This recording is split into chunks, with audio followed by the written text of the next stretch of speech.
মনোযোগ দিয়ে কথাটুকু শোনেন, দেখেন আপনি অবাক হন কিনা। আমি অবাক হয়েছি। লিখলেন যে আসসালামু আলাইকুম হুজুর, আমি একজন মেয়ে, আমার বয়স 20 বছর, আমি এখন স্টুডেন্ট। না, আমি একজন ছেলের সাথে কথা বলতাম, ওই ছেলে সৌদি থাকতো, আজকে 1 বছর হয়েছে আমরা বিয়ে করছি। কথাটা খেয়াল করবেন, পয়েন্ট টু বি নোটেড। আমি আবারও বলি, পয়েন্ট টু বি নোটেড। মেয়ে বলতেছে যে ওই ছেলের সাথে মেয়ের বিয়ে হয়েছে, কিন্তু কিভাবে বিয়ে হয়েছে দেখেন।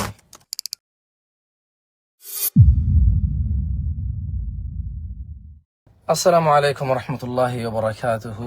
আলহামদুলিল্লাহ ওয়াসসালাতু ওয়াসসালামু আলা রাসূলিল্লাহি ওয়া বা'দ।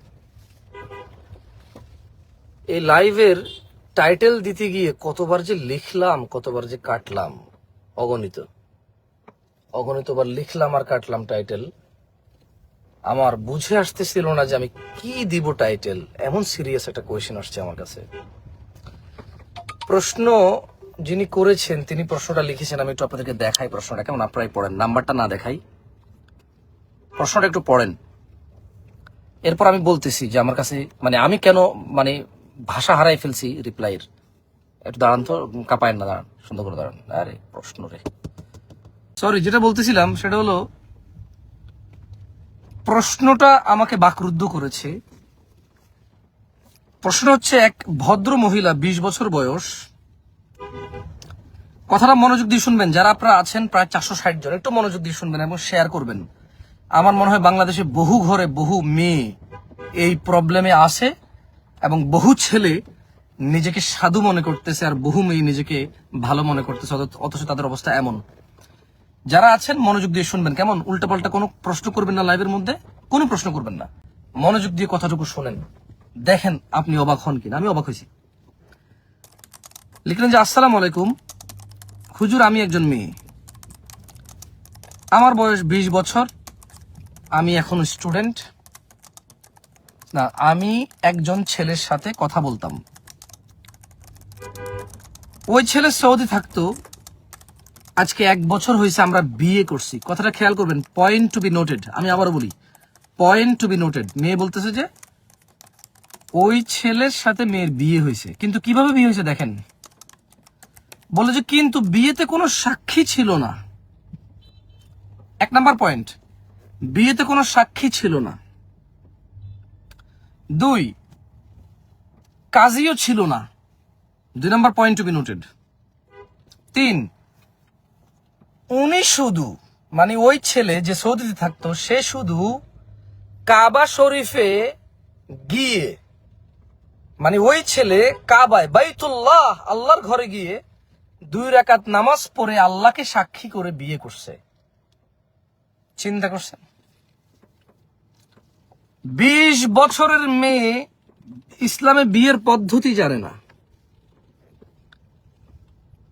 প্রশ্নটা কিছুটা এমন হয়ে গেছে যে ফজরের 2 রাকাত নামাজে 3টা রুকু দিছে, 6টা সিজদা দিছে, অথবা ফজরের 2 রাকাত নামাজে রুকু ছাড়া সিজদা একটা দিয়ে কোনো বৈঠক টৈঠক না করে কেউ একজন নামাজ পড়ে ফেলছে।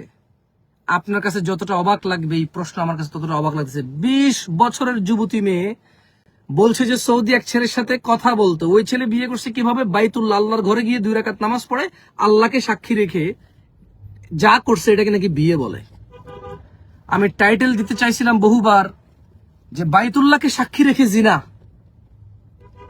মানুষ হালাল মনে করে, কিন্তু পরে চিন্তা করলাম আমার এটা কেমন দেখায়, পরে আমি টাইটেলটা দেই নাই। আমি মনে 10টা টাইটেল লিখছি এই লাইভে আসার আগে, একটা টাইটেল আমি দিতে পারিনি। শেষ পর্যন্ত আমি টাইটেল ছাড়া লাইভে আসছি, আমি নিরুপায় হয়ে।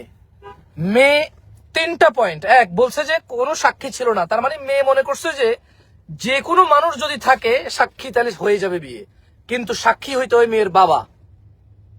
আমি আবারও বলি, মেয়ে একে তো সাক্ষী ছিল না, তার প্রশ্ন ছিল যে কোনো সাক্ষী ছিল না, তাইলে কোনো সাক্ষী থাকলেই তো হবে না, বাপ থাকতে হবে, বাপ। তাইলে না যাইয়া আপনার মেয়ের বিবাহ, বাপ হচ্ছে ওলি থাকবে, ঠিক না? মেয়ে বলছে কোনো সাক্ষী ছিল না, তার মানে মেয়ের ধারণা যে কোনো বেটা থাকলেই হয়ে যেত, কিন্তু যে কোনো বেটা থাকলেই হইতো না, বাপ থাকা লাগতো। দ্বিতীয়ত বললো যে 2 রাকাত নামাজ মক্কায় গিয়ে পড়ে আল্লাহকে সাক্ষী রেখে বিয়ে করছে। তো বিয়ে কি মানুষ 2 রাকাত নামাজ পড়ে আল্লাহকে সাক্ষী রেখে বিয়ে কিছু করলে এটাকে বিয়ে বলবে? হ্যাঁ, এটাকে কি বিয়ে বলে? বিয়ে তো সাক্ষী থাকবে বাপ, বাপ তার মেয়েকে এত টাকা দেন মোহর ধার্যে, ওই ছেলের কাছে অমুকের ছেলে অমুকের কাছে বিয়ে দিবে, ছেলে কবুল করবে, গ্রহণ করবে, এটা হচ্ছে বিয়ে। তো এটা হচ্ছে বিয়ে। কিন্তু সে বললো যে 2 রাকাত নামাজ মক্কায় গিয়ে পড়ে, বাইতুল্লাহ গিয়ে পড়ে তারপর আল্লাহকে সাক্ষী রেখে বিয়ে করছে, অথচ সেটা তো বিয়ে না, জেনা, জেনা ব্যভিচার। তারপরে তার প্রশ্ন, পরে তার ফ্যামিলি জানাজানি হয়ে গেছে, জেনে যাওয়ার পরে ফ্যামিলি মেনেও নিছে।